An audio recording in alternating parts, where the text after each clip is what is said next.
Magandang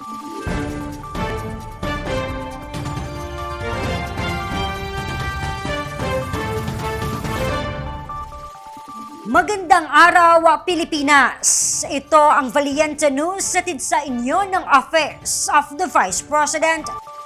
Nakatanggap ng munting handog mula sa OVP ang mga kababayan natin mula Marawi City sa Lanao del Sur. Ang karagdagang detalye, alamin natin sa ulat ni Jera Gomez. Nagsagawa ng Thanksgiving activity ang OVP BARM Satellite Office sa lungsod ng Marawi sa Lanao del Sur. Sa nasabing aktibidad, namahagi ng daan-daang food items ang opisina sa higit na mga nangangailangan.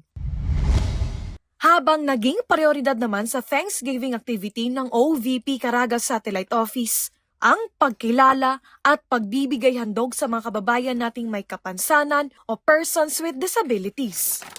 Katuwang ang lokal na pamahalaan ng Villanueva, Misamis Oriental, matagumpay na nakapamahagi ng nasa 1,000 food bags ang tanggapan.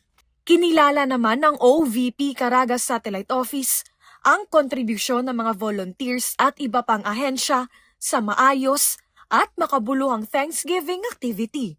Ako po, si Jera Gomez, lahat para sa Diyos, bayan at pamilyang Pilipino.